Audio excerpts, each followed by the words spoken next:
প্রায় ৩০ মিনিট যাবৎ সদ্য বিবাহিতা স্ত্রীর উদ্দেশ্যে অনবরত একটি বাণী ছুটছে আকাশ নওয়ান। তোমার নাম কি? কিন্তু দুঃখের বিষয়, মেয়েটি একটা টু শব্দটিও করেনি এখনো পর্যন্ত। আকাশ তীক্ষ্ণ চোখে চেয়ে আছে বিছানার কোনায় মাথা নিচু করে দাঁড়িয়ে থাকা মেয়েটির পানে। কপালে বিরক্তির রেখা। সময়ের পাল্লা যত বাড়ে, আকাশের বিরক্তির মাত্রা তত বাড়ে। আকাশ সহজে রেগে যায় না, তবে রেগে গেলে কখন কি করে বসে নিজেই বুঝতে পারে না। আকাশ নওয়ান, বয়স ২৯, যার ঘন কালো ভুরু, সোজা নাক, দুই গাল ভর্তি মাঝারি দাড়ি, যা চাপদাড়ির চেয়ে কিছুটা বড়। গায়ের রং উজ্জ্বল ফর্সা, হাইট ৬ ফুট। শক্ত চিবুকে সহজে হাসি ফোটে না আকাশের। প্রয়োজন ছাড়া তার মুখ থেকে কথাও শোনা যায় না। আকাশ নওয়ান ঢাকা ভার্সিটিতে অর্থনীতি নিয়ে অনার্স মাস্টার্স শেষে জার্মানি থেকে পিএইচডি করে বাংলাদেশে ফিরেছে গত ২ মাস আগে। বাংলাদেশে ফিরে তার বাবা সাইফুদ্দিন নওয়ানের ব্যবসায় নিজেকে নিয়োজিত করেছে। আপাতত আকাশের বেশি রাগ লাগছে তার অনাকাঙ্ক্ষিত বিয়ের জন্য। তার মায়ের ছোটবেলা গ্রামে বেড়ে ওঠা, মাঝে মাঝে তিনি সেই গ্রামে যান। এবার তার মা তাকে কিছু না জানিয়ে হঠাৎই এমন একটা সিচুয়েশন ক্রিয়েট করেছিল, আকাশের বিয়ে করা ছাড়া আর কোনো উপায় ছিল না। মেয়েটির সঙ্গে কথা বলা প্রয়োজন, কিন্তু এ তো কথাই বলছে না।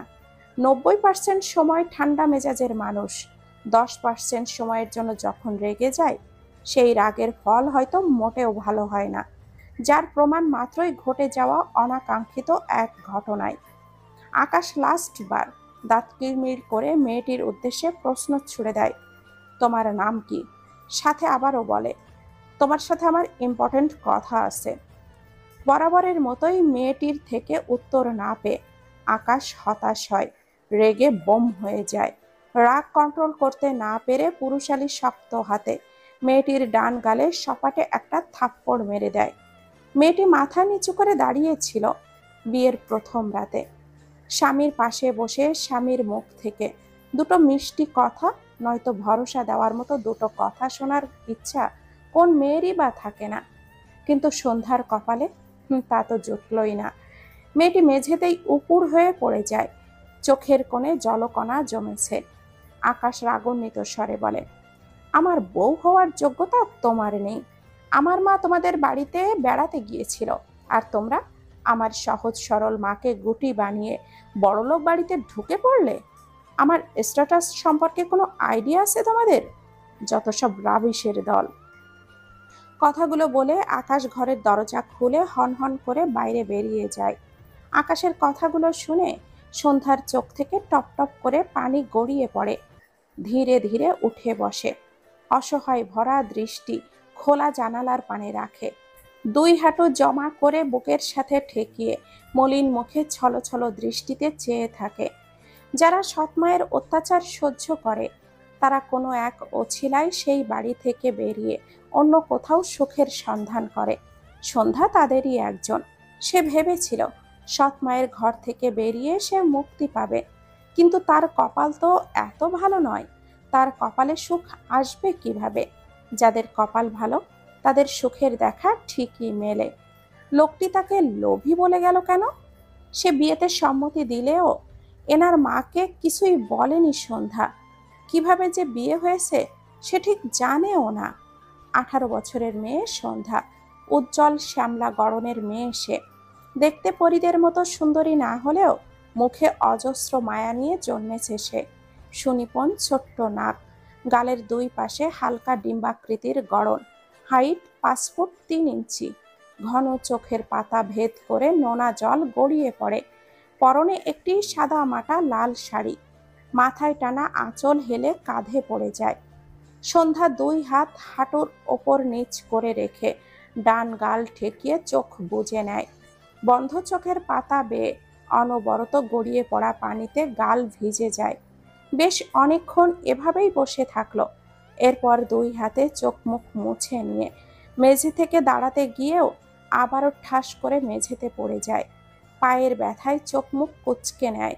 ডান পা সামনের দিকে কিছুটা বাড়িয়ে দিয়ে দেখল ডান পায়ের ওপরের অংশে বেশ অনেকটা জায়গা জুড়ে ফোস্কা পড়েছে। সন্ধ্যার মনে পড়ল আজ সকালের কথা। মাটির চুলায় রান্না বসিয়েছিল সে। তার সৎমা এক পাতিল গরম পানি চেয়েছিল। সন্ধ্যা ভাতের মাড় ফেলে তার মায়ের কাজটি করে দিতে চেয়েছিল। তার ভাবনা অনুযায়ী চুলা থেকে ভাতের পাতিল নামিয়ে মাড় ফেলছিল। তখনই তার সৎমা এসে সন্ধ্যার চুলের মুঠি ধরে বলে, তোর সাহস তো কম না? তুই আমার কথা না শুন না এইখানে বসিয়া থাকিস? আমাকে পাত্তা দেস না? বসে বসে আমার অন্ন খাবি, আবার আমারই কথা না শুনে নবাবজাদি হয়ে বসিয়া থাকবি? সন্ধ্যার হাত থেকে ভাতের পাতিল উল্টে পড়ে। পড়ে তো পড়ে, সব তার ডান পায়ের ওপরে উল্টে পড়ে। তার সৎমা ব্যাপারটি লক্ষ্য করে, আরো জোরে সন্ধ্যার চুলের মুঠি ধরে, রেগে বলে, এতগুলো ভাত নষ্ট করলি কেন হারামজাদি? কামাই করিস, বসে বসে ভাত খেয়ে হচ্ছিল না, এখন এভাবে ফেলে দিয়েও নষ্ট করছিস? সন্ধ্যা তার দুই হাতে তার চুল থেকে মায়ের হাত ছাড়াতে চায়। চোখ থেকে টপ টপ করে পানি পড়ে। গরম ভাত সহ ভাতের মাড় পায়ের ওপরে পড়ে যাওয়ায় সন্ধ্যার মনে হলো তার ডান পা ছিঁড়ে পড়ে যাচ্ছে। জ্বলনির মাত্রা তীব্র থেকে তীব্রতর হয়। পা অবশ হয়ে আসে। করুণ চোখে মায়ের দিকে চেয়ে থাকে। ছাড়া না পেয়ে দুই হাত জমা করে অসহায় চোখে চেয়ে বোঝায় তাকে ছেড়ে দিতে। তার যে ভীষণ কষ্ট হচ্ছে। কিন্তু তার সৎ মা একটুও দয়া দেখায়নি, বরং আরো কথা শোনাতে ব্যস্ত হয়েছিল। সন্ধ্যার ছোট ভাইয়ের কান্নার আওয়াজে পেয়ে সন্ধ্যার চুলের গোছা ছেড়ে ভেতরে যায়। সন্ধ্যা দুই হাতে তার পা ধরে ফুপিয়ে কাঁদে। ওই পা নিয়ে খুঁড়িয়ে খুঁড়িয়ে আবারও মাটির চুলায় ভাত বসায়।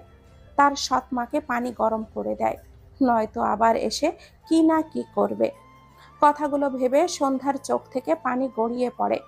পায়ে আর মলম দেওয়া হয়নি। মলম, সে তো বিলাসিতা, গরম কিছু পড়ায় সাথে সাথে পায়ে পানিটুকুও দিতে পারেনি। সময় নষ্ট করলে যে তার সৎ মা আবারও তার দিকে তেড়ে আসবে। সব কাজ শেষ করে পুকুর পাড়ে গিয়ে বেশ অনেকক্ষণ পানিতে পা ডুবিয়ে বসেছিল। কিন্তু শুধু পানিতে কি আর কমে? বড় সড় ফোসকা পড়েছে পায়ের ওপর। সন্ধ্যা মলিন মুখে ক্ষত পায়ের দিকে চেয়ে রইল। চোখের পানির বাঁধ মাঝে মাঝে ভেঙে যায়। কাঁদতে চায় না, তবুও কখন যে গাল বেয়ে জল গড়ায়। সন্ধ্যা এই আহত পা নিয়ে আর উঠল না। ঘরের এক কোনায় বসে দেওয়ালের সাথে পিঠ ঠেকিয়ে দেয়। সারা দিনের না খাওয়া, এখানে এসে একটুখানি খেয়েছিল, বেশি খেতে পারেনি। শরীরটা ভীষণ দুর্বল লাগছে। ক্লান্তিতে নুয়ে আসা চোখ জোড়া বুজে নেয়। বন্ধ চোখের পর্দায় গর্ভধারিণী মায়ের মুখটা ভেসে ওঠে। অবাধ্য অশ্রু গড়িয়ে আবারও গাল ভিজে যায়। রাতের আধার ধীর গতিতে মিলিয়ে যায়। বাস চলছে তার গতিতে, যার গন্তব্য ঢাকা গাবতলী থেকে বগুড়া সাতমাথা। বাসের মাঝ বরাবর ছিটগুলোর মাঝের একটি ছিটে সৌম্য ঘুমিয়ে আসে। বাসের গতি ধীর হয়। হেল্পার বাসে কয়েকটা থাপ্পড় দিয়ে যাত্রীদের উদ্দেশ্যে আওয়াজ করে কিছু বাণী বলতে থাকে। অনেকেরই ঘুম ভেঙে যায়, সাথে সৌম্যেরও ঘুম হালকা হয়। চোখ মুখ কুঁচকে নেয়। ধীরে ধীরে চোখ খুলে বুঝলো বাস থেমেছে।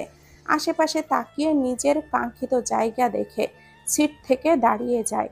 বাসের সিটের ওপর ব্যাগটা রাখার তাক থেকে তার ব্যাগটা নামিয়ে দ্রুত বাস থেকে নেমে দাঁড়ায়। এরপর একটি সিএনজি নিয়ে রওনা হয় তার গ্রামের উদ্দেশ্যে। গ্রামের নাম মিলনের পাড়া। সৌম্যের পরনে একটি স্বল্প দামি অ্যাশ রঙের টি শার্ট, সাথে বেশ পুরানো একটি জিন্স, ঘাড়ে একটি ছোটখাটো ব্যাগ, যার ভেতরে সর্বোচ্চ 4 থেকে 5টা শার্ট প্যান্ট আছে। আর আছে তার ছোট বোন সন্ধ্যার জন্য একটি গোল জামা। টিউশনের টাকা পেয়ে সবার আগে তার বোনটার জন্য একটি জামা কিনেছে সে। সৌম্য শেখ, বয়স 25, হাইট 5 ফুট 8 ইঞ্চি। ছোট বোনের মতোই শ্যামলা গায়ের রং পেয়েছে। গায়ের রং মূলত তারা দুই ভাই বোনই মায়ের থেকে পেয়েছে। দু গালে কালো চাপ দাড়ি। সৌম্য ঢাকা ভার্সিটিতে অ্যাকাউন্টিং সাবজেক্ট নিয়ে মাস্টার্সে পড়ছে। একটি ছোট্ট গ্রামে সৌম্যর বেড়ে ওঠা। তার সাথে ছিল তার বোন সন্ধ্যা। সন্ধ্যা সৌম্যর চেয়ে 7 বছরের ছোট। গ্রামের ছেলে মেয়ে, বাবা দিনমজুর, অভাব অনটনেই তাদের দিন কাটত। মা দর্জির কাজ করত। তাদের সংসার চলে যেত কোনো রকমে। যখন সৌম্যের বয়স 17 বছর, সন্ধ্যার বয়স 10 বছর, তখন হঠাৎই একদিন তার বাবা তাদের বাড়িতে একজন মহিলাকে আনে। সাথে 9 বছরের একটি মেয়ে ছিল। মহিলাটি ছিল তার বাবার দ্বিতীয় স্ত্রী। তার মাকে বিয়ের পরপরই তার বাবা আরেকটি বিয়ে করেছিল, কিন্তু কাউকেই জানায়নি। সৌম্যের মা স্বামীর এই রূপ মেনে নিতে পারেননি। 1 সপ্তাহের মাথায় ভদ্র মহিলা ঘুমের মাঝেই মারা যায়। আজ থেকে 8 বছর আগে তার মা এই দুনিয়ার মায়া ত্যাগ করে চলে গিয়েছে। মা বেঁচে থাকতে সংসারে টাকার অভাবে তারা না খেতে পারলেও 2 ভাই বোন মায়ের কোলে মাথা রাখত, আর মা তাদের মাথায় হাত বুলিয়ে দিত, ভালোবাসা দিয়েই ভরিয়ে দিত।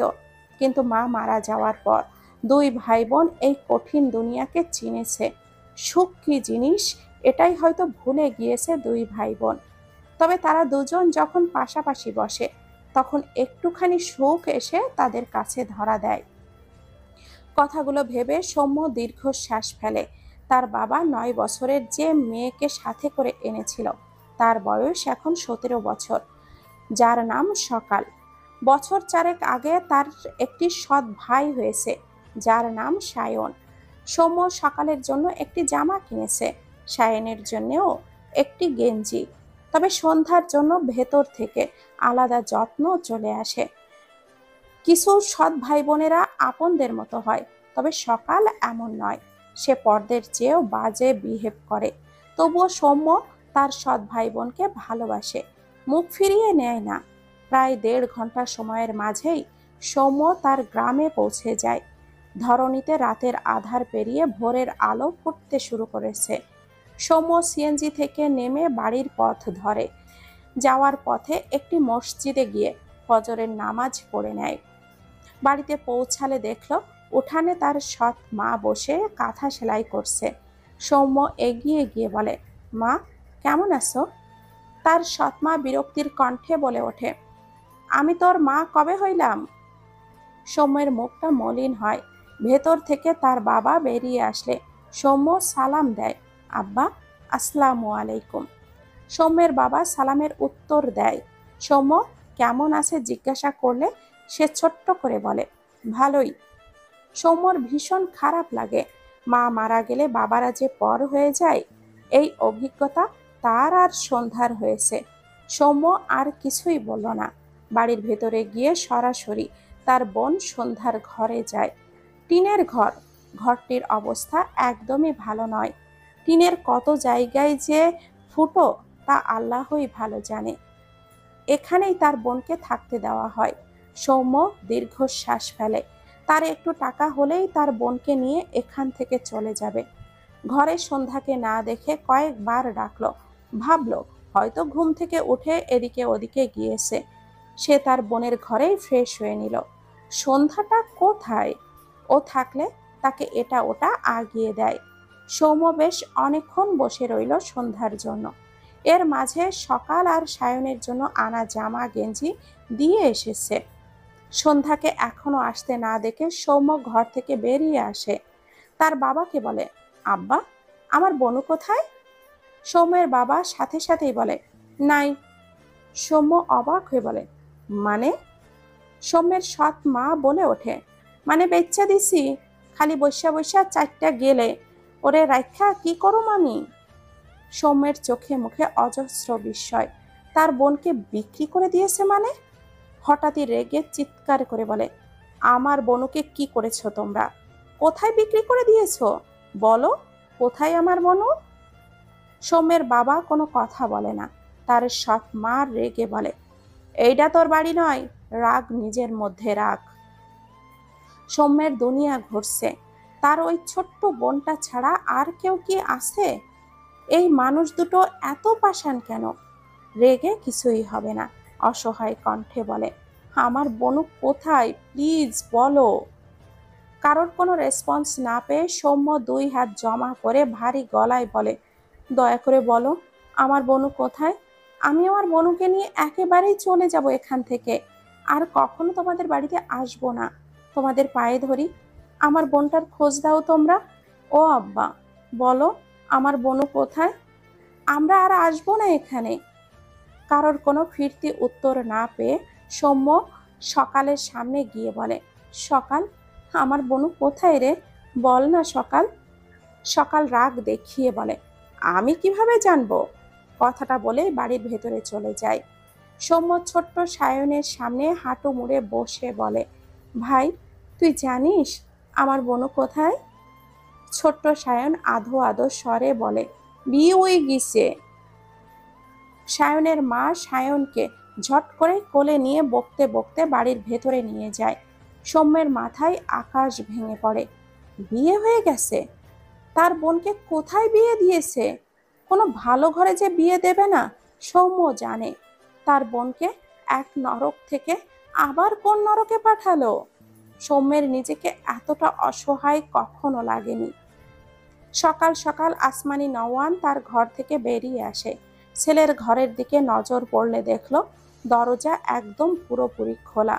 ভদ্র মহিলা এগিয়ে গিয়ে ঘরের ভেতরে নজর করলে দেখল সন্ধ্যা বেডের পাশে দেওয়ালে পিঠ ঠেকিয়ে ঘুমিয়ে আছে। আসমানি নওয়ান বিস্ময় চোখে তাকায়। দ্রুত ঘরের ভেতরে এসে আশেপাশে তাকিয়ে ছেলে আকাশকে খুঁজলে পায় না। এগিয়ে গিয়ে সন্ধ্যার পাশে বসে। মেয়েটির ঘাড় ডান দিকে হেলে আসে। আসমানি নওয়ান সন্ধ্যার গালে হাত দেয়। সন্ধ্যার ঘুম হালকা হয়। পিটপিট করে চোখ মেলে তাকায়। আসমানি নওয়ানকে দেখে সন্ধ্যা দ্রুত সোজা হয়ে বসে। আসমানি নওয়ান সন্ধ্যার ডান গালে নজর পড়লে অবাক হয়। মেয়েটি অনেক বেশি ফর্সা না হলেও উজ্জ্বল শ্যামলা। গালের দাগ আফসা বুঝতে পারলেন তিনি। অবাক হয়ে সন্ধ্যার মুখের দিকে তাকালে সন্ধ্যা জোরপূর্বক একটু হাসল। আসমানি নওয়ান সন্ধ্যার গালে হাত দিয়ে বলে, আকাশ তোরে মারছে মা? সন্ধ্যা অসহায় চোখে চেয়ে রইল তার শাশুড়ির দিকে। আসমানি নওয়ান সন্ধ্যাকে জড়িয়ে ধরল। তার ভীষণ খারাপ লাগলো। আকাশ এত রেগে গিয়েছে যে মেয়েটাকে থাপ্পড় মেরেছে। পায়ের দিকে নজর পড়লে দেখল পায়ে বেশ বড়সড় একটি ফোস্কা। যা বোঝার বুঝল। সন্ধ্যাকে ধরে ধরে উঠিয়ে বেডের ওপরে বসালো। এরপর মলম এনে সন্ধ্যার পায়ে দিতে নিলে সন্ধ্যা তার শাশুড়িকে বাদ সাধে। আসমানি নওয়ান সন্ধ্যার বাদ মানলেন না। নিজেই সন্ধ্যার পায়ে মলম লাগিয়ে দিলেন। গতকাল খেয়ালই করেনি এটা, নয়তো তখনই দিয়ে দিত। ব্যাগ থেকে একটা সুতির শাড়ি বের করে দিয়ে বলে, এই শাড়িটা পইরা নে মা, আকাশের লগে আমার বোঝাপড়া আছে। একটু থেমে বলে, ওই কি রাইতে বাইর হইয়া গেছে? সন্ধ্যা মাথা নেড়ে হ্যাঁ সূচক সম্মতি দিলে আসমানি নওয়ান সন্ধ্যার গালে হাত দিয়ে বলে, ওই আজ বাড়ি আসলে খবর আছে ওর। তুই যা মা, শাড়ি পাল্টাই আনে। সন্ধ্যা মাথা নেড়ে বেড থেকে নেমে ধীরে ধীরে ওয়াশরুমের দিকে এগিয়ে যায়। আসমানি নওয়ান দীর্ঘশ্বাস ফেলে। সৌম্য সন্ধ্যার খোঁজে সেই সকাল সকাল বাড়ি থেকে বেরিয়ে এসেছিল। গ্রামের কতজনকে জিজ্ঞাসাও করেছে, কেউ সন্ধ্যার কথা বলতে পারে না। কয়েকজন শুধু বলেছে ওদের বাড়ির সামনে একটি বড় কার গাড়ি আসতে যেতে দেখেছিল। দিন গড়িয়ে বিকাল নেমেছে। সৌম্যের শরীরে শক্তি নেই যেন। গত রাত থেকে খাওয়া দাওয়া নেই। আজ সারাদিন রোদে রোদে ঘুরে শরীরের অবস্থা নাজেহাল। আর মনের অবস্থা, সে তো বেহাল। একটি মাঠের কোণে পা ছড়িয়ে বসল সৌম্য। ডান হাতে কপালের ঘাম মুছে ছিটকে ফেলল। আর কোথায় খুঁজবে তার বোনকে? এই পাষাণ মানুষ দুটো তার বোনের খোঁজ দিবে না সৌম্য বেশ জানে। তার বাচ্চাদের মতো করে কাঁদতে ইচ্ছে করছে। আকাশের দিকে তাকিয়ে বুঝল তার চোখ জোড়া ঝাপসা। বাড়ি আসলে সন্ধ্যা যেখানেই থাকুক দৌড়ে এসে ভাইকে জড়িয়ে ধরত। সৌম্য সন্ধ্যার গালটা টেনে দিত। সন্ধ্যা খাবার এনে সৌম্যের সামনে দিয়ে ভাইয়ের সামনে বসে থাকত। খাওয়া শেষ না হওয়া পর্যন্ত সন্ধ্যা উঠত না ভাইয়ের পাশ থেকে। সৌম্য শহরে চলে আসলে সন্ধ্যা নীরবে অশ্রু বিসর্জন দিত। সৌম্য তার বোনকে জড়িয়ে নিয়ে বলতো, আর কয়েক মাস বনু, এরপর আমি তোকে আমার কাছে নিয়ে যাব। সৌম্যর দিন খুব কষ্টে কাটে। তার যে চাঁদ কপাল নয়, লাস্ট কবে বাড়ি থেকে দুটো টাকা নিয়েছে তা তার মনেই পড়ে না। টিউশন করে করে ঢাকা শহরে নিজের খরচ চালায়, আর একটু একটু করে টাকা জমাতো সন্ধ্যার জন্য। এই নরক থেকে তার বোনকে নিয়ে যাবে বলে কত কষ্ট করেছে। কখনো তো 3 বেলা খায় না। এই যে কাপড়ও ঠিকঠাক কেনা হয় না, কত পুরনো পুরনো কাপড় ব্যবহার করে। আর 2 মাসের মাথায় সে সন্ধ্যাকে নিয়ে যেত ঢাকায়। সন্ধ্যা ক্লাস 10 পর্যন্ত পড়েছে, এরপর আর পড়েনি। এটুকুই সময়ের জন্য জোর করে পড়িয়েছে। তার বাবা আর সৎ মা পড়তে দেয়নি। সে জানে তার বোনকে দিয়ে এই বাড়ির সব কাজ করিয়ে নিত।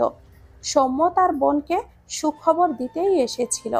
সে খুব তাড়াতাড়ি তার বোনুকে তার কাছে নিয়ে যাবে।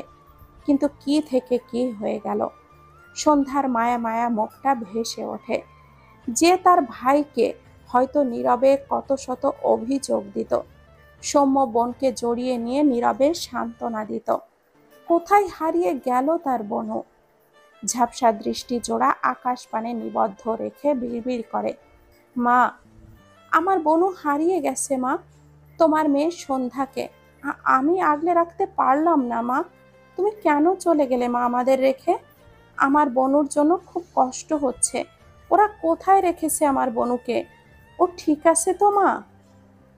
সন্ধ্যার পর পর আকাশ বাড়ি ফিরে তার ঘরের দিকে যেতে নিলে আসমানি নওয়ান শক্ত গলায় বলেন, দাঁড়াও আকাশ, কোথায় আসিলা কাল থেইক্কা?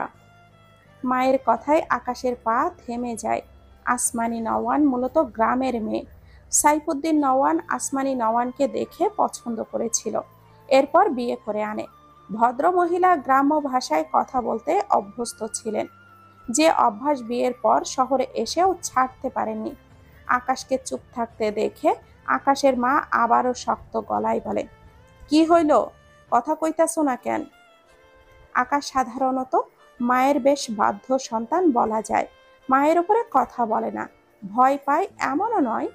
সম্মান ভালোবাসার জায়গা থেকে সে তার মায়ের সাথে কখনো উঁচু গলায় কথা বলে না।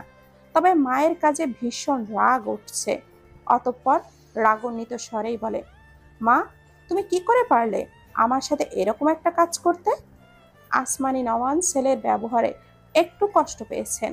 আকাশ তার সাথে এভাবে কথা বলে না, এই জন্য বেশি খারাপ লাগছে। আকাশ কথাটা বলে আকাশ চোখ বুজল। সে রাখতে চায় না, অন্তত তার মাকে রাগ দেখাতে চায় না। কিন্তু তার মা এমন একটা কাজ করেছে, সে চাইলেও শান্ত থাকতে পারছে না। ফোঁস করে শ্বাস ফেলে গলার স্বর কিছুটা নামিয়ে বলে, এভাবে তুমি আমার বিয়ে দিয়ে কাজটা ঠিক করেছো মা? আমি তোমার সম্মান বাঁচাতে বিয়েটা করেছি, এবার তুমি আমার সম্মান বাঁচাতে মেয়েটির আর আমার ডিভোর্সের ব্যবস্থা করো। আসমানি নওয়ান ছেলের পানে বিস্ময়কর দৃষ্টিতে তাকায়, অবাক হয়ে বলে, তুমি ডিভোর্স চাইতেছো কেন আকাশ? আকাশ এবারেও রেগে বলে, কারণ আমি রাহাত আঙ্কেলের মেয়েকে বিয়ে করব। আমাদের ডিল ফাইনাল করা শেষ, আর 1 সপ্তাহ পর আমাদের বিয়ে হতো। গতকাল তোমাকে বলতে চেয়েছিলাম, কিন্তু তুমি আমার কোনো কথাই শুনলে না। আসমানি নওয়ান বিস্ময় কণ্ঠে বললেন, তুমি কইছিলা তোমার পছন্দের কেউ নাই, তাই আমি আমার পছন্দ মতন একটা বউ আনছি তোমার লাইগা। তুমি এমন করতেছো কেন বাবা? আকাশ চোখ বুজে মাথা 2 দিকে নাড়ালো কয়েকবার। এত রাগ লাগছে তার, ইচ্ছে করছে সবকিছু ওলট পালট করে দিতে। শুধু তার সামনে মা বলে নিজেকে সামলে নিচ্ছে বারবার। চোখ খুলে তার মায়ের উদ্দেশ্যে চিৎকার করে কিছু শক্ত বাণী ছুড়ে দেয়, করতাম না পছন্দ, এখন করি, হয়েছে? তুমি সবসময় উল্টাপাল্টা কাজ করো, আমি আর বাবা সামলে নেই। কিন্তু এইবার একদম লিমিট ক্রস করে ফেলেছো। আমাদের কাজের 12টা বাজিয়ে দিয়েছো। সবচেয়ে বড় কথা, কার না কার বাড়ি গিয়ে একদল লোভী মানুষদের কবলে পড়ে নিজের ছেলেকে বলির পাঠা বানালে। সাইফুদ্দিন সোফার উপরে বসা ছিল, হাতে খবরের কাগজ ভাঁজ করে আকাশের দিকে তাকিয়ে শান্ত গলায় বলেন, আকাশ, আমার স্ত্রীর সাথে এভাবে কথা বলবে না। আকাশ 2 হাত মুষ্টিবদ্ধ করে চোখ বুজল। সে না চাইতেও হাইপার হয়ে যাচ্ছে। আসমানি নওয়ান ছলছল দৃষ্টিতে ছেলের পানে তাকিয়ে রইল। এরপর স্বামীর পানে চেয়ে বলে, আকাশের আব্বা, তোমার ছেলে এসব কি কইতেছে? সাইফুদ্দিন নওয়ান এগিয়ে এসে তার স্ত্রীর পাশে দাঁড়ালেন। বউকে ভীষণ ভালোবাসেন ভদ্রলোক, কখনো ধমক দেয় না। এই যে এখন তার স্ত্রী উল্টোপাল্টা কাজ করেছে, সে মনে মনে রেগেছে, তবে তা তার স্ত্রীর উপরে ফলাচ্ছে না, বরং ছেলেকে চুপ করিয়ে দিলেন। স্ত্রীর উদ্দেশ্যে মৃদু স্বরে বললেন, আকাশ যা বলেছে ঠিকই তো বলেছে, তুমি শান্ত হও। তোমার পক্ষ থেকে আমি ওদের ডিভোর্সের ব্যবস্থা করব। সন্ধ্যা রান্নাঘরের দরজার কোণায় দাঁড়িয়ে আছে, রাগান্বিত আকাশের পানে মায়া মায়া চোখে চেয়ে রইল। লোকটিকে সে বিয়ের আগে দেখেনি, তবে স্বামীকে নিয়ে একটুখানি স্বপ্ন দেখেছিল। লোকটি কি সুন্দর, সে তো আর অত সুন্দর না, আবার কত খুঁত তার। এমন মেয়ের কপালে দুঃখই মানায়। চোখের পাতা ভেদ করে নোনা জল গড়িয়ে পড়ে। গতকাল বিয়ের পরপর এক মুহূর্তের জন্য সন্ধ্যা ভেবেছিল সে ওই সৎ মায়ের নরক থেকে বেরিয়ে একটু সুখের দেখা পাবে, কিন্তু তার কপাল এত ভালো নয়। এটা তো সন্ধ্যার আগেই বোঝা উচিত ছিল। মায়ের কথা মনে পড়ল, কতদিন হলো মাকে দেখে না, মায়ের আদর কতদিন হলো পায় না। ভাইয়ের কথা মনে পড়ল, সৌম্য ভাইয়া যে তাকে তার কাছে নিয়ে যেতে চেয়েছিল, তাকে নিয়ে যাবে না, এখানে কি আসবে না? সৌম্য ভাইয়া তো জানে না তার বিয়ের কথা, এখানে কি করে আসবে তার ভাইয়া? সন্ধ্যার চোখ থেকে টপ টপ করে পানি গড়িয়ে পড়ে। খুব করে ভাইকে ডাকছে, আপন বলতে তার একটা ভালোবাসার ভাই ছাড়া আর কেউই নেই তার। আসমানি নওয়ান তার স্বামীর কথায় দ্বিগুণ অবাক হলেন। কি করবেন, কি বলবেন বুঝে পায় না।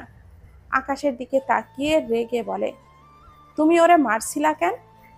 আকাশ বিরক্ত হয়। সে ভেবেছিল যা হওয়ার হয়েছে, মেয়েটির সাথে ঠান্ডা মাথায় কথা বলে সব মিটমাট করবে, কিন্তু সে ওই মেয়ের মুখ থেকে একটা শব্দও বের করতে পারেনি। তার মায়ের উদ্দেশ্যে দাঁতে দাঁত চেপে বলে, এরকম বেয়াদব মেয়ে কোথা থেকে তুলে এনেছো? একে তো লোভী, সাথে আদবের ছিটে ফোঁটাও নেই ওর মাঝে। কথাটা শেষ করতে না করতেই আসমানি নওয়ান এগিয়ে গিয়ে আকাশের গালে গায়ের জোরে একটা থাপ্পড় মেরে দেয়। আকাশের মুখ বাম দিকে হেলে যায়। সাইফুদ্দিন নওয়ান অবাক হয়ে ডাকে, আসমানি! আকাশ চোখ দুটো বুজে দুই হাত মুষ্টিবদ্ধ করে নিয়েছে, রাগে মাথা থেকে পা পর্যন্ত চলছে। চোখ খুলে সামনে তাকালে সন্ধ্যাকে চোখে পড়ল, যে রান্নাঘরের কোনায় দাঁড়ানো। চোখে চোখ পড়লে সন্ধ্যা তার ভেজা চোখ জোড়া মেঝেতে নামিয়ে নেয়। আকাশ শক্ত চোখে তাকায় সন্ধ্যার দিকে, ওই মেয়েটার জন্য। সে আজ জীবনে প্রথমবার মায়ের হাতে থাপ্পড় খেয়েছে। ইচ্ছে করছে এই একটা থাপ্পড়ের বদলে এই মেয়েটাকে জাস্ট খুন করে ফেলতে। মাকে তো কিছু বলল না, রেগে মেগে তার আশেপাশে যতগুলো ফুলদানি ছিল সবগুলো গায়ের জোরে ছুঁড়ে ফেলে। চিৎকার করে বলে, বাবা, তোমার স্ত্রী কাজটা একদমই ঠিক করেনি, একটা বাইরের বেয়াদব মেয়ের জন্য আমাকে আঘাত করেছে। কথাটা বলে আকাশ হনহন করে বাইরে বেরিয়ে যেতে নিলে আসমানি নওয়ান ভেজা চোখে চেয়ে শক্ত কণ্ঠে বলে, বেয়াদব অয় নয়, বেয়াদব তুমি। একটা অচেনা মেয়েরে মারতে তোমার হাত কাঁপলো না?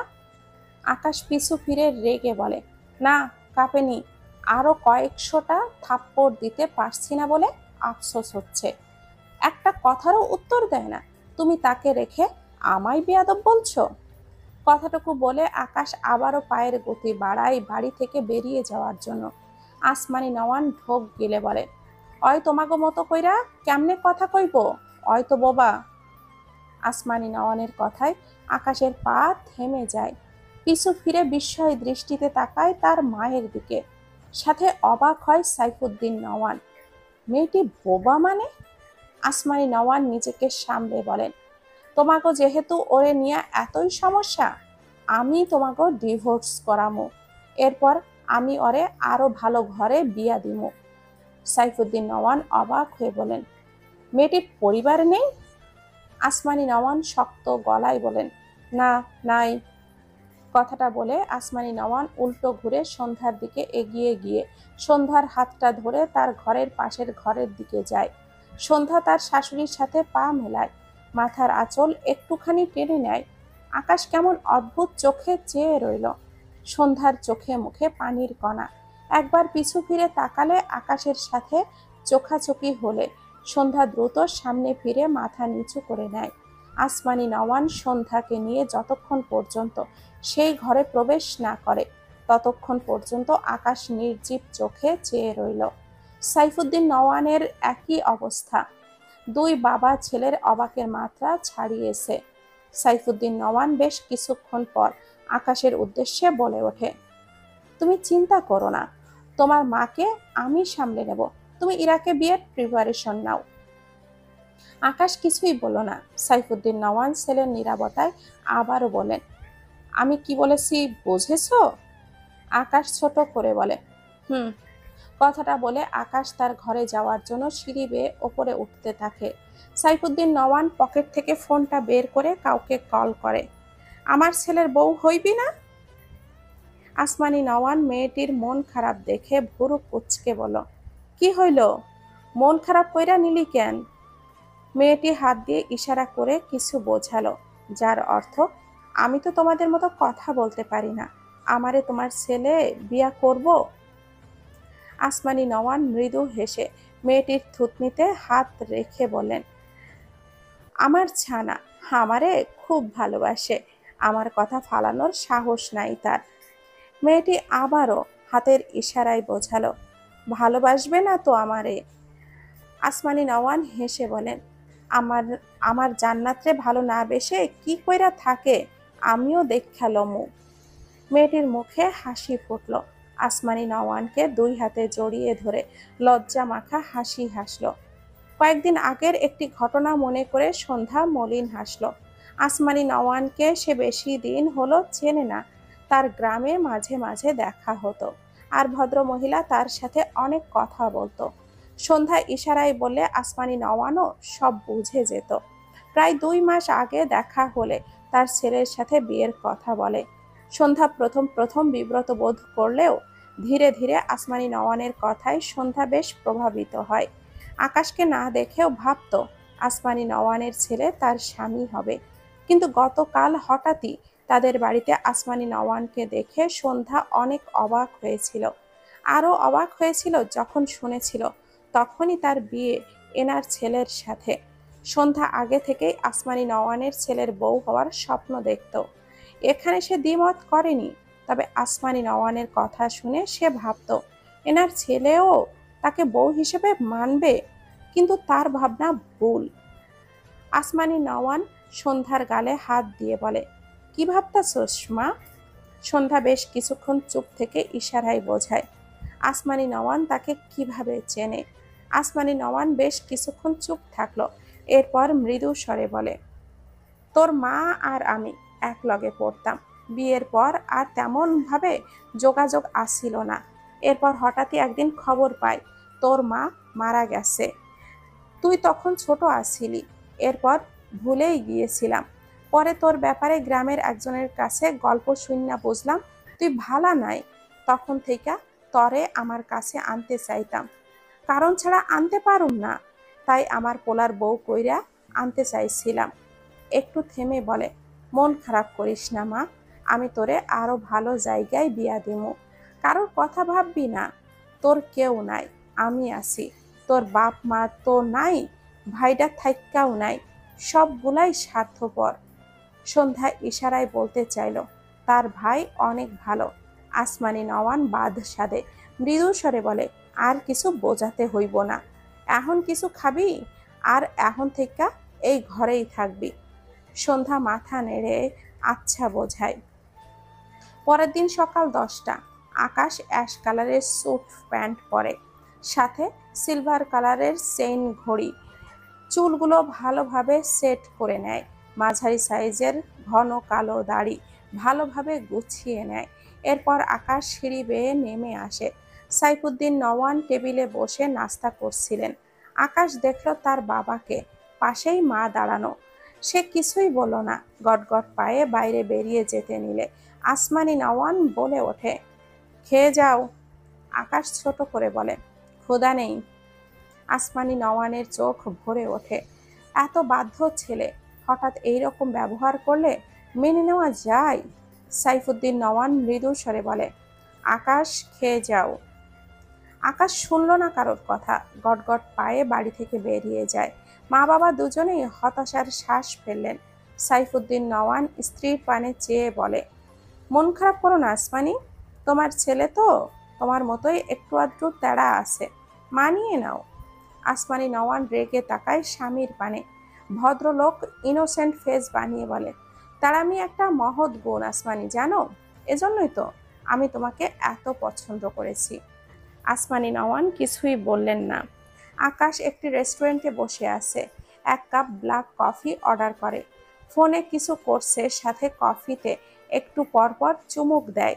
কিছুক্ষণ পর দুটি মেয়ে এসে দাঁড়ায় আকাশের পানে।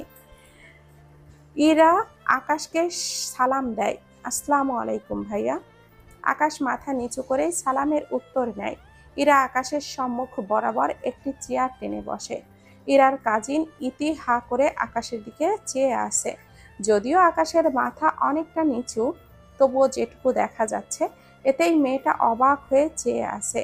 ইরা ইতির কাণ্ডে বিরক্ত হলো। টেনে তার পাশের চেয়ারে বসিয়ে দেয় ইতিকে। চোখ গরম করে তাকায়। ইতি আকাশের দিকে দৃষ্টি নিবদ্ধ রেখে ইরার কানের কাছে মুখ নিয়ে ফিস ফিসিয়ে বলে, পাখি, তোর পা ধোয়া পানি খাবো।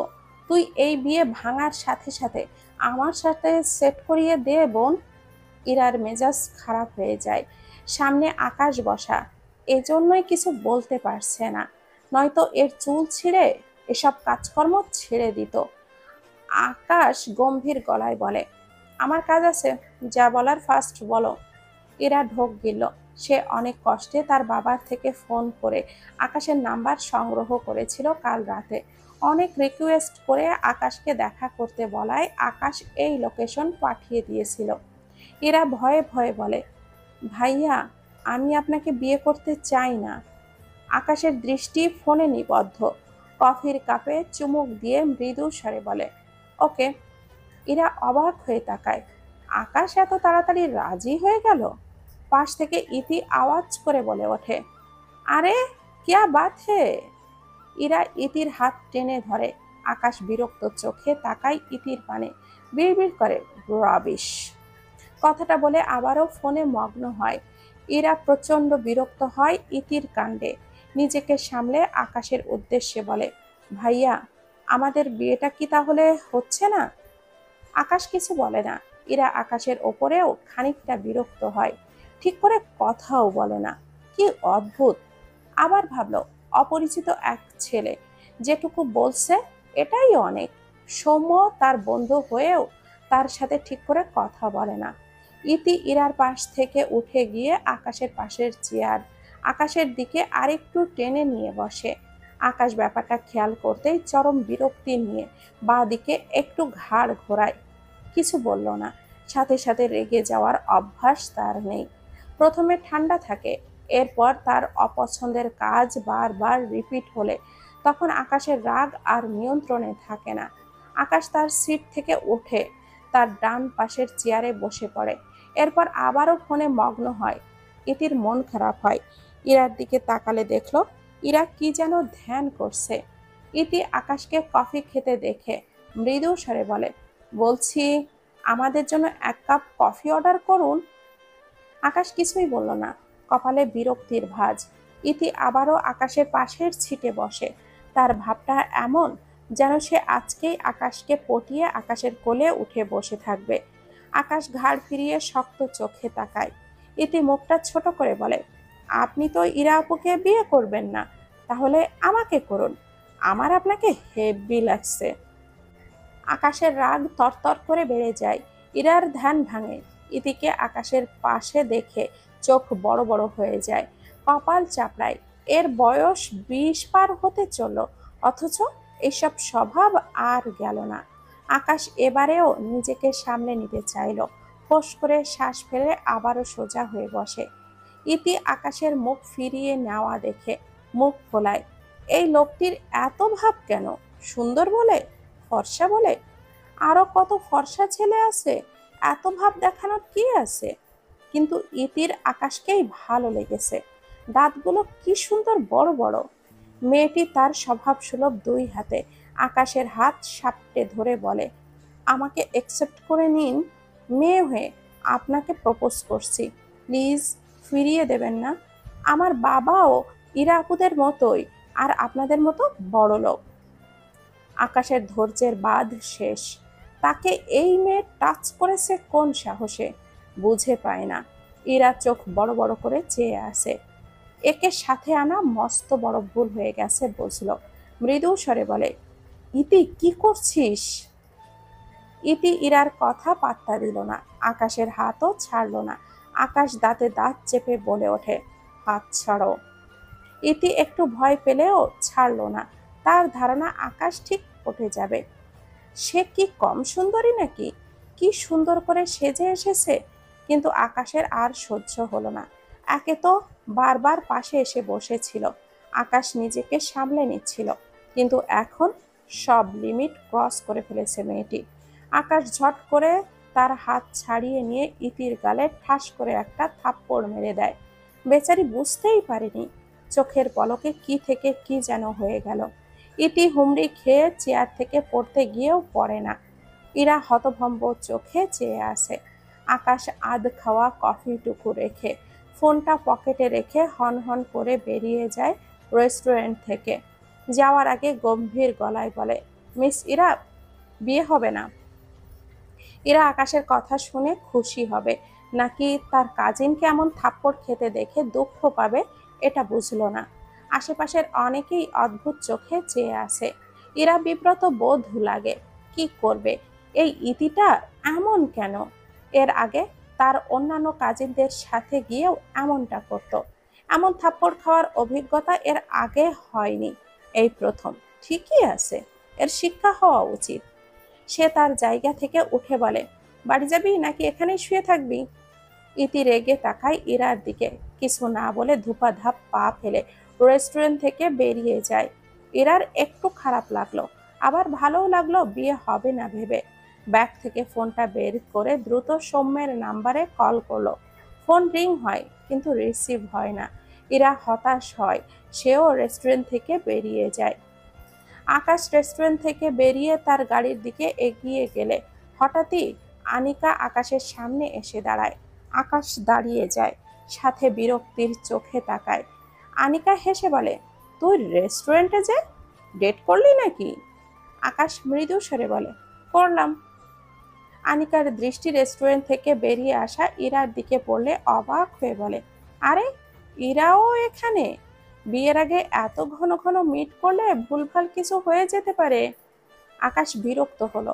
আনিকাকে পাশ কাটিয়ে তার গাড়িতে বসে গাড়ি স্টার্ট দেয়। আনিকা কিছু বলল না, ব্যাপারটা বুঝলো না।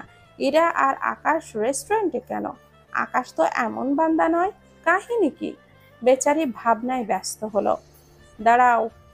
ইরা আর ইতি মাত্রই বাড়িতে পা রেখেছে। ঘরে যাওয়ার জন্য কয়েক পা এগোতেই ইরার বাবা ইশতিয়াক আহমেদ শক্ত কণ্ঠে দুজনের পা থেমে যায়। ইতি ভীতি চোখে তাকায় তার মামার দিকে। ইরা ঢোক গেল। ইশতিয়াক আহমেদ এগিয়ে এসে ইরার সামনে দাঁড়িয়ে শক্ত গলায় বলে, কোথায় গিয়েছিলে? ইরা আমতা আমতা করে বলে, ইতিকে নিয়ে রেস্টুরেন্টে গিয়েছিলাম। ইশতিয়াক আহমেদ দাঁতে দাঁত চেপে বলে ওঠে, খেতে গিয়েছিলে নাকি বিয়ে ভাঙতে?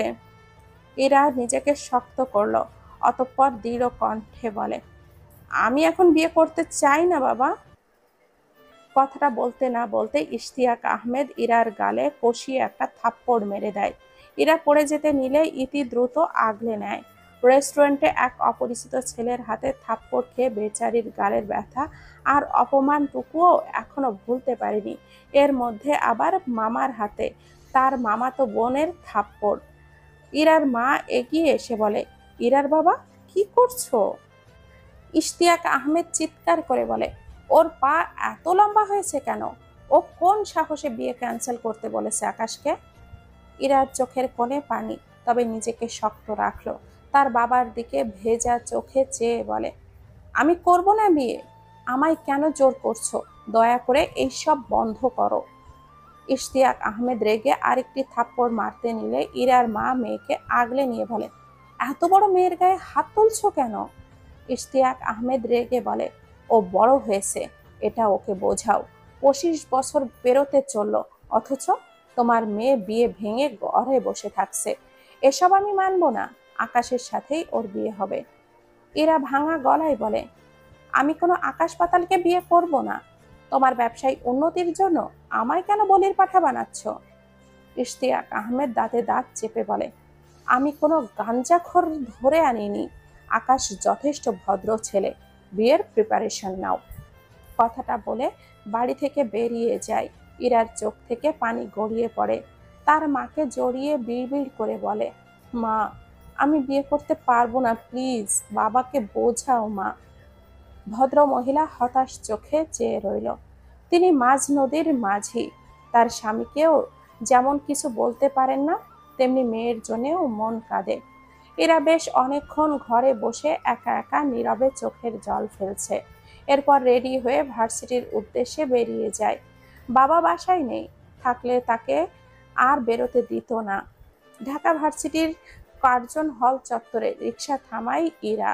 গাড়ি দিয়ে সবসময় চলাচল করে, তবে সুযোগ পেলেই রিক্সায় ওঠার লোভ সামলাতে পারে না ইরা। আশেপাশে তাকিয়ে কাউকে খুঁজতে খুঁজতে এগিয়ে যায় সামনের দিকে। মাঠের এক কোনায় সৌম্যকে দেখে ইরা এক প্রকার দৌড়ে যায় সৌম্যের দিকে। সৌম্যের পাশে গিয়ে ইরা বসে, কিন্তু সৌম্য ইরার দিকে তাকালো না। ইরা মন খারাপ করে বলে, সৌম্য, তুই আমার কল রিসিভ করছিলি না কেন রে? আমি ভাবলাম তুই টিউশনে। সৌম্য কিছুই বলল না, যেন শুনতেই পায়নি। ইরা সৌম্যকে টাচ করতে গিয়ে হাত গুটিয়ে নিল। সৌম্য এইসব পছন্দ করে না। আগের চেয়ে আরেকটু জোরে বলল, সৌম্য, তোর কি কিছু হয়েছে? সৌম্য হঠাৎই ঝাঁকি দিয়ে ওঠে। মীরা অবাক হয়ে বলে, সৌম্য, আমি। সৌম্য ইরাকে একবার দেখে চোখ সরিয়ে নিতে গিয়েও আরেকবার তাকালো। আবার 1 সেকেন্ডের মাঝে চোখ সরিয়ে নিল।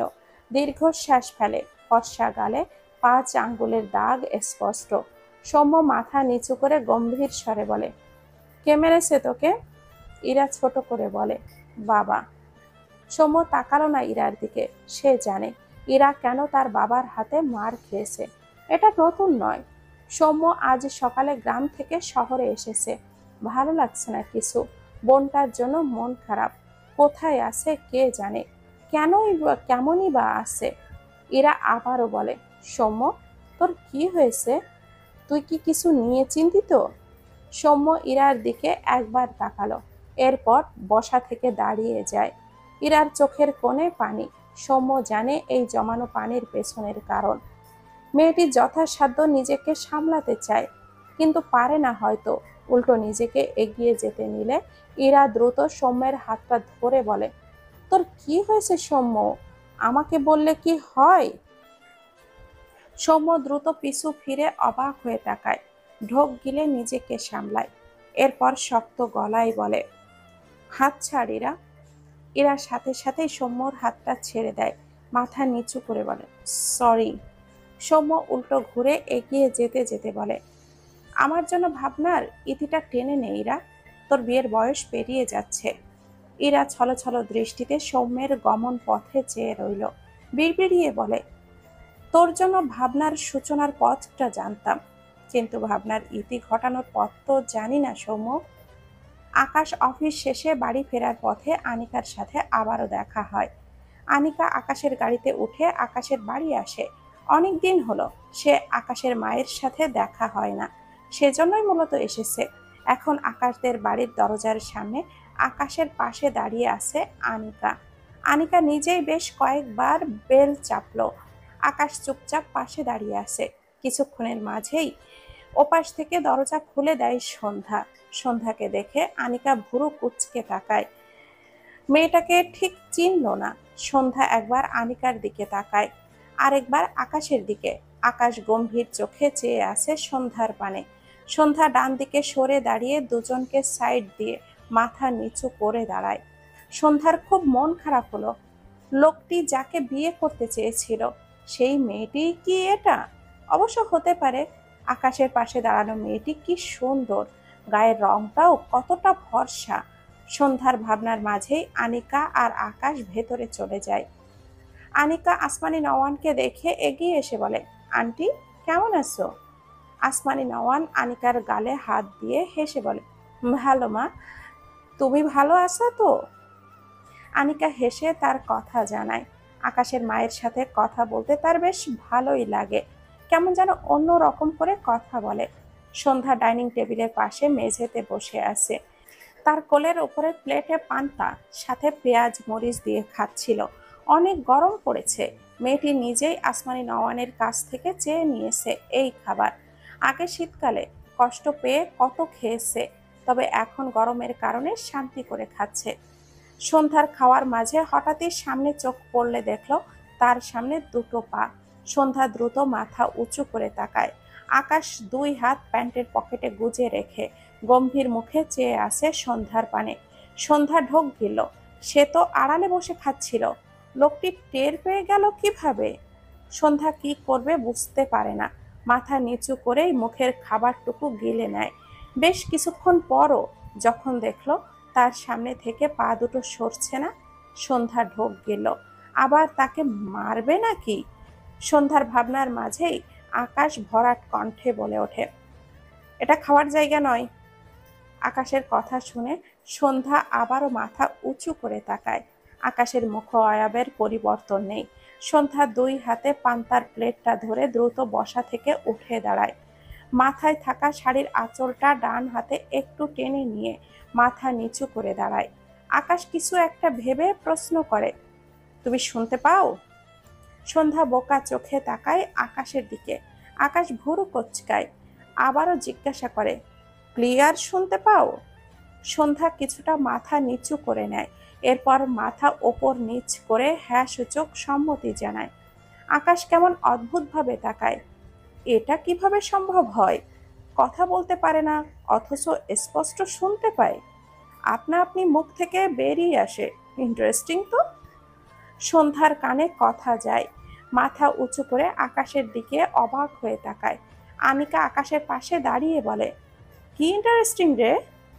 আকাশ থতমত খেয়ে তাকায় আনিকার দিকে। আনিকা সন্ধ্যাকে পান্তার প্লেট নিয়ে দাঁড়িয়ে থাকতে দেখে বলে, পান্তা খাও নাকি তুমি? হ্যাঁ, আমারও বেশ ভালো লাগে খেতে। সন্ধ্যা চুপচাপ আনিকার দিকে চেয়ে রইল। আনিকা বুঝতে পারছে না সন্ধ্যা আসলে কে। সন্ধ্যার মেঝেতে বসে খাওয়ার ব্যাপারটা চোখে পড়ছিল। সে ভেবেছে সন্ধ্যা আকাশদের বাড়ির কাজের লোক। ভাবনা অনুযায়ী আকাশের উদ্দেশ্যে বলে, নতুন কাজের লোক আনছিস নাকি?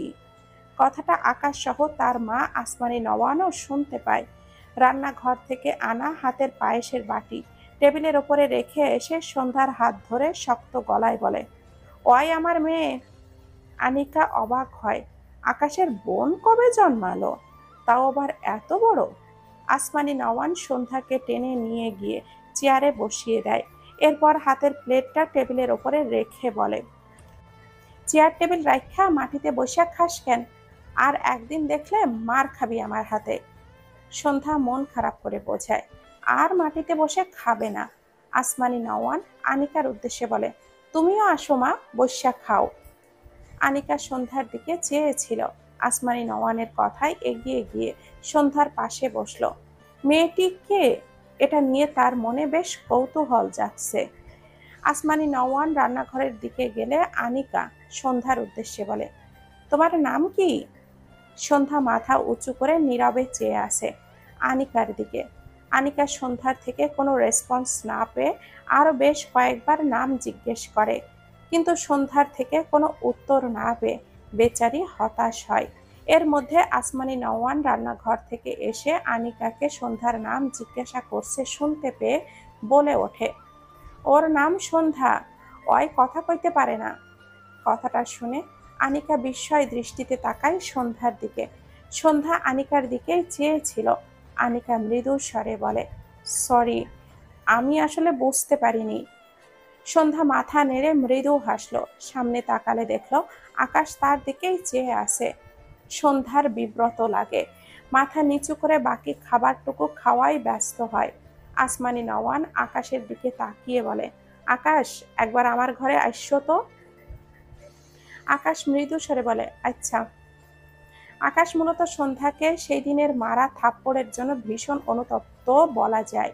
ব্যাপারটা ভাবতেই কেমন যেন বিরক্ত হয় নিজের ওপর। মেয়েটি কথা বলতে পারে না, তার ওপর সে মেরেছে এই ব্যাপারটা সে নিজেই মানতে পারে না। প্রয়োজন পড়লে সে বেহিসাবে থাপ্পড় সহ আরো বহু শাস্তি দিতে জানে, যেমনটা আজ রেস্টুরেন্টের মেয়েটিকে থাপ্পড় মেরেছে। তবে সে এর জন্য বিন্দু মাত্র অনুতপ্ত নয়। কিন্তু সন্ধ্যার ব্যাপারটায় তার ভীষণ গিল্টি ফিল হচ্ছে। এখন উপায় কি? সরি বলে দেওয়া? কথাটা ভাবতেই কেমন একটা তিতকুটে অনুভূতি হলো। আপনা আপনি ভেতর থেকে চলে এলো, অসম্ভব। এইসব শব্দ সে উচ্চারণ করবে? একদমই সম্ভব না। সন্ধ্যা তার খাওয়া শেষে হাতের প্লেট নিয়ে রান্নাঘরের দিকে যায়। আনিকা সন্ধ্যাকে দেখছে আর একটু একটু করে পায়েস খাচ্ছে। পায়েস তার বেশ পছন্দের, কিন্তু সে মনোযোগ দিয়ে খেতে পারছে না। আকাশের মা নিজের মেয়ে বলে পরিচয় দিলেও মেয়েটিকে, বেচারি এই ভাবনায় ব্যস্ত। আনিকা চেয়ার থেকে উঠে আকাশের সামনে দাঁড়িয়ে কৌতূহলী হয়ে প্রশ্ন করে, ওই মেয়েটা তোদের কে হয়? আকাশ বিরক্তির চোখে তাকায়। আনিকাকে পাশ কাটিয়ে তার মায়ের ঘরের দিকে যেতে নিলে আনিকা আকাশের হাত টেনে ধরে বলে, আরে বলে যা, এত কৌতূহল নিয়ে থাকতে পারি না। আকাশ রেগে তাকায় আনিকার দিকে, দাঁতে দাঁত চেপে বলে, থাপ্পড় খাবি? হাত ছাড়। আনিকা কিছু বলতে গিয়েও দেখলো তার সামনে সন্ধ্যা দাঁড়িয়ে তাদের দিকে কিভাবে যেন তাকিয়ে আছে। সন্ধ্যার দৃষ্টি অনুসরণ করে তাকালে দেখলো সন্ধ্যা তার হাতে আকাশের ধরা হাতের দিকে চেয়ে আছে। আনিকা ভুরু কুঁচকায়। আকাশ ঝাড়া মেরে তার হাতটা ছাড়িয়ে নেয়, চিবিয়ে চিবিয়ে বলে, মুড ভালো আছে তাই বেঁচে গেলি।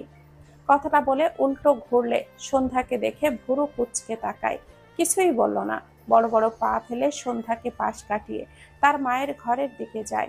আনিকা পেছন থেকে বলে ওঠে, আরে ভাই, আমার বহুত সুন্দর এক জামাই আছে, ওকে রেখে তোকে নিয়ে ভাববার টাইম নেই আমার। আহ, স্বর্ণকারদের সোনা চুরি করলেও এমন ছ্যাত করে ওঠে না, আর একে টাচ করলেই যেন চামড়া ঝলসে যায়। কথাগুলো বলে সন্ধ্যার দিকে তাকালে দেখলো সন্ধ্যা কেমন যেন অদ্ভুতভাবে চেয়ে আছে তার দিকে। আনিকা মেকি হেসে বলে, তুমি আন্টির মেয়ে হলে হিসেব মতে তুমি আকাশের বোন। পেট থেকে বের না হয়েও মেয়ে হওয়া যায়, এটা কোনো ফ্যাক্ট না। কিন্তু তোমার ভাইটা একদমই সুবিধার না, বুঝলে, শুধু অসুবিধা দিয়ে ভরা। কথাগুলো বলে থামে আনিকা। ভাবলো মেয়েটি হয়তো তার কথা শুনতে পায়নি। এগিয়ে গিয়ে চেয়ারে বসে বাকি পায়েসটুকু খাওয়াই মনোযোগী হয়। আসমানি নওয়ান তার আলমারি থেকে বেশ কয়েকটি কাগজ বের করে আকাশের দিকে বাড়িয়ে দিয়ে বলে, এইগুলো তোমার কাছে রাখো। আকাশ হাতের কাগজগুলোর দিকে চেয়ে অবাক হলো। বেশ কয়েকটি মোটা অঙ্কের চেক, তার মধ্যে একটি পুরো 15 লাখ টাকার চেক থেকে টাকা ওঠানো হয়েছে। আকাশ বিস্ময় দৃষ্টিতে তার মায়ের দিকে তাকায়। আসমানি নওয়ান আঞ্চলিক ভাষায় কথা বলেও তিনি বেশ শিক্ষিত, ভদ্র মহিলার অনার্স কমপ্লিট। এরপর আর পড়েননি তিনি। আকাশ অবাক হয়ে বলে, এত টাকা উঠিয়ে কি করেছো মা? আসমানি নওয়ান মৃদু স্বরে বলে, আমার দরকার আছিল। আকাশের রাগ হয়, মানে তার মা এসব কি শুরু করেছে? একটার পর একটা কাজ করছে, কোনোটা উল্টা তো কোনোটা সোজা। সোজা কাজই বা বুঝবে কি করে? এত টাকা কি করেছে তার মা? রেগে বলে, তুমি এত টাকা কবে তুলেছ, আর করেছো এটাই বা কি? আসমানি নওয়ান রেগে বলে, সেই কৈফিয়ত আমি তোমারে দিমু না। আকাশ চোখ বুজে শব্দ করে শ্বাস ফেলল, নিজেকে দমিয়ে তার মায়ের দিকে চেয়ে বলে, আমি তোমার কাছে কৈফিয়ত চাইছি না মা। কোনো কাজ করার আগে আমাকে অ্যাটলিস্ট জানানো উচিত, এটুকু অধিকার তো আমার আছে। আসমানি নওয়ান মৃদু স্বরে বলে, আমার ইচ্ছে করে নাই। আকাশ হাতে থাকা কাগজগুলোর হাতের মুঠোয় দলা পাকালো। এত রাগ লাগছে তার, রেগে মেগে দলা পাকানো চেকগুলো ছুঁড়ে ফেলে চেঁচিয়ে বলে, আমারও ইচ্ছে করছে না এসব ফালতু কাগজ আমার কাছে রাখতে। কথাটা বলে হনহন করে ঘর থেকে বেরিয়ে যায়। আসমানি নওয়ানের খারাপ লাগলো, আবার নিজের দিকটাও ভাবলো। আসলেই আকাশকে বলা উচিত ছিল তার। তার ভুলের জন্যই আকাশটা কেমন হুটহাট উদ্ভট আচরণ করছে। আসমানি নওয়ানের রুমের পাশের রুমে সন্ধ্যা সে রুমে যাওয়ার সময় আকাশের মুখে টাকার কথাগুলো শুনতে পেয়ে দাঁড়িয়ে যায়। সে আসলে বুঝলো না এসবের কারণ, তবে সন্ধ্যার অবাক লাগে। এই ভদ্র মহিলা অনেক ভালো, অন্তত তার সাথে তো অনেক ভালো ব্যবহার করে। তার সৎমা এমন ভালো মানুষের হাতে তাকে তুলে দিল কেন? সে তো পারলে সন্ধ্যাকে জাহান্নামে পাঠাতে চায়। আর তার বাবা, তার মা মারা যাওয়ার সাথে সাথে তার বাবা হারিয়ে গেছে। সে শুধু সকাল আর সায়নের বাবা হয়ে গিয়েছে। তার আর সৌম্য ভাইয়াকে ভুলে গিয়েছে। মা মারা গেলে বাবারা বুঝি এভাবেই স্বার্থপর হয়ে যায়। কথাগুলো ভাবতে গিয়ে কখন যে চোখ জোড়া ভরে উঠল মেয়েটির। সন্ধ্যা মাথা নিচু করে দাঁড়িয়েছিল। হঠাৎই জোরে সোরে একটা ধাক্কা খেয়ে ঠাস করে মেঝেতে পড়ে যায়। আকাশ তার মায়ের ঘর থেকে বেরিয়ে কোনো দিকে তাকায়নি, হন হন করে বেরিয়ে যাচ্ছিল। হঠাৎই সন্ধ্যার সাথে ধাক্কা খায়। সন্ধ্যা তো উল্টে পড়েছেই, আকাশ নিজেও তাল সামলাতে না পেরে সন্ধ্যার উপরে ঠাস করে পড়ে যায়। আসসালামু আলাইকুম। আপনাদের রিকোয়েস্টে আপনাদের মাঝে আবারও ডিআরএম সোহাগ ভাইয়ার আরও একটি গল্প অন্তর্দহন আমাদেরকে উপহার দিয়েছেন। গল্পটি অসম্ভব সুন্দর। প্রতিটি চরিত্র, প্রতিটি ভাষার ব্যবহার, রোমান্টিকতা সবই আপনাদের হৃদয় ছুঁয়ে যাবে ইনশাআল্লাহ। প্রণয়ের অমল কাব্যের মতোই এই গল্পটি হবে আশা করি। গল্পটি সম্পর্কে বিভিন্ন তথ্য এবং গল্পটি পড়তে চাইলে ভাইয়ার পেজ ডিআরএম সোহাগ হানিতে ঘুরে আসতে পারেন। অন্তর্দহন লিখেছেন ডিআরএম সোহাগ হানি, পেজ ডিআরএম সোহাগ হানি। সবাইকে অনেক অনেক ধন্যবাদ। ভালো থাকবেন, সুস্থ থাকবেন। আল্লাহ হাফেজ।